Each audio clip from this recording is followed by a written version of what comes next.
Shit like that. Yeah, that's Manny. And then y'all follow through with the last one. Follow through with the last one, we feel me? We going back and forth, shooting at each other, going to each other's hoods and shit like that.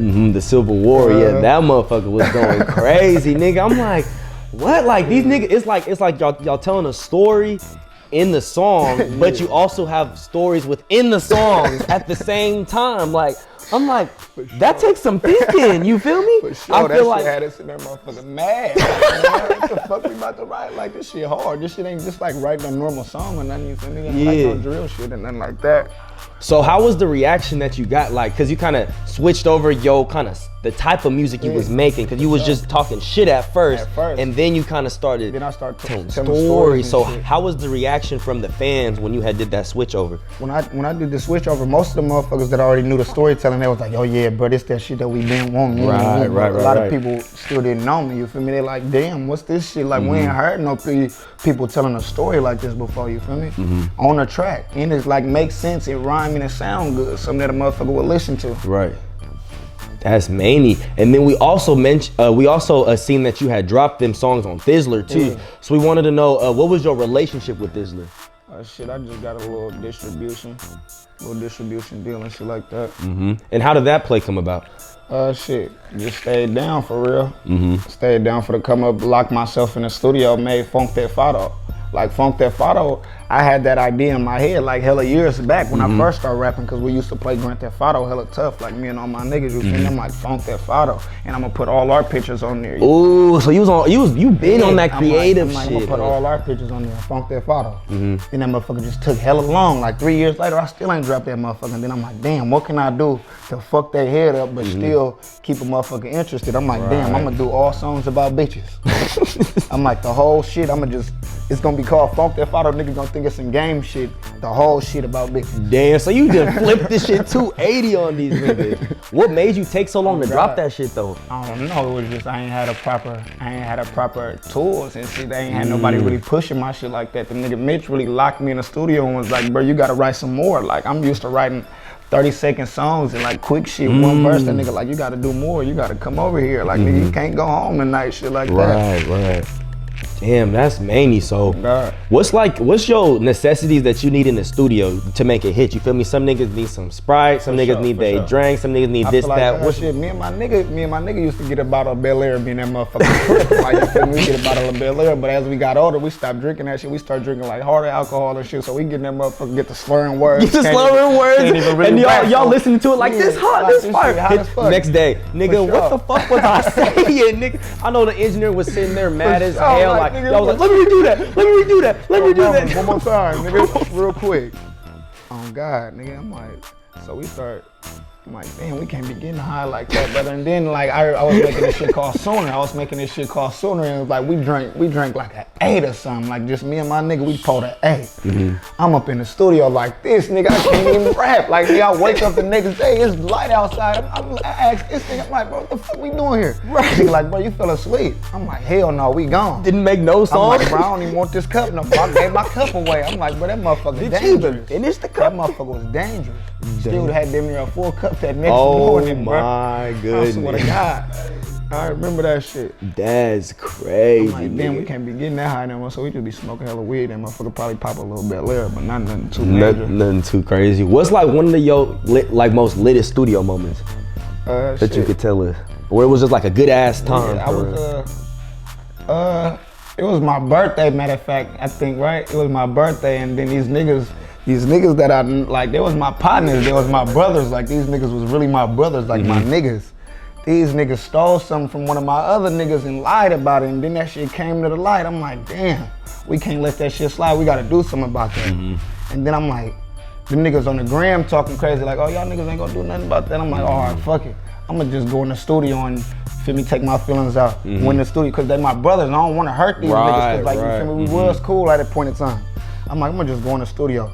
When the studio, I made this shit called Against the Grain. I went live, and nigga ain't never had that many viewers before. I'm just in that bitch screaming my heart out. Like niggas just screaming, saying hella facts. Like everything, I told my niggas, I'm like, if I'm lying on this motherfucker, stop me right away. Like nigga, for real.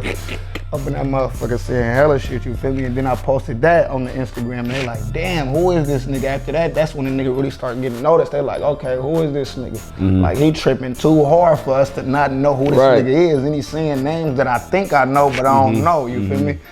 And it was like, feel me, I think Oakland needed some shit like that, cause niggas be dropping diss songs, but they don't be saying nobody's name and shit. I'm saying the niggas' names and ages and shit, like specific. Like, nigga, you put a name to it for sure. And then I'm like, damn, if I catch one of them niggas, I'm gonna do something to him.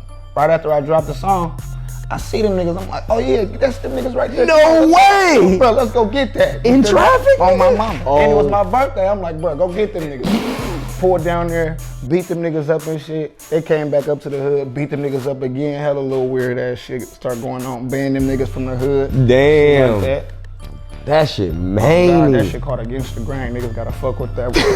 We gonna have to look into that, nigga. Cause look, that's a story. That's a story in itself right there, nigga. Sure. Damn, bruh. So, can you tell us like what was like one of your favorite food spots in the hood growing up? For sure, me I'm from the funk, so we be going to like 13th and Mac. 13th and Mac, then we got us a little burrito truck. We love them motherfuckers because we from here. Everybody else be saying they don't really like them, but the motherfuckers that from here. Nigga, we been eating this shit. And then like it got a lot of Asians over there, so we eat like Quicklies and shit like that. And then we used to go get Vietnamese sandwiches, hella shit. But now we just been off the Benny Hibachi and shit like that. Oh, niggas be eating good now, huh? Benny Hibachi. What you be getting from up there? Steak and lobster, got to. Oh, it's only right. It's only right. Mama, steak and lobster, sometimes steak and shrimp. Oh God. Nigga, I be fucking with the seafood for sure. Nigga, give me some lobster, shrimp. Oh, nigga, God, sprinkle some crab on there, nigga. Just throw it up on the rice, nigga, and then they be cooking that shit in front of you. I be like, oh yeah, I like watching that shit, nigga. That's many, nigga.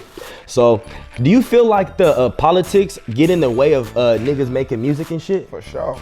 I be sitting back listening because I don't really politic like that. I fuck with who I fuck with, and whoever don't like me, you feel me? But I don't really be in the politics like that, but I just be sitting back like, oh, if this nigga wasn't in these politics and he wasn't in these politics, these niggas make a good ass song, they probably be about this motherfucker right now, but niggas be, you feel me? I don't think we got that Detroit versus everybody. You know how Detroit, they be like Detroit versus everybody and shit. It ain't Oakland versus everybody, it's Oakland versus Oakland right now. Right, you feel me? Right. Trying to introduce niggas to like a new sound and shit like that.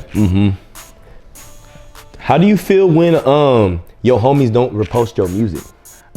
You feel like at first I used to be like, nigga, what the fuck? Like, nigga, I'm seeing you in the hood. What the fuck you ain't sharing my shit for? Right. Pressing the issue. No, but then like random people start sharing my shit. Like, you feel me? Motherfuckers I ain't even know from a can of paint just sharing my shit for no reason. I'm like, damn, that's love. So I really wasn't tripping about who was resharing my shit and who wasn't. Then my nigga be like, bro, you gotta send that motherfucker out to everybody. And I'm like, nah, I can't do that. It's just they gonna like it if they like it. They gonna comment if they want to. Right. So to this day, do you feel some type of way when niggas don't do it, or do you just kind of keep it moving because you feel like I already got niggas that are gonna repost me, or what if it's like one of your partners that you like, nigga, like you should. I feel like you should be reposting me, and he don't do that.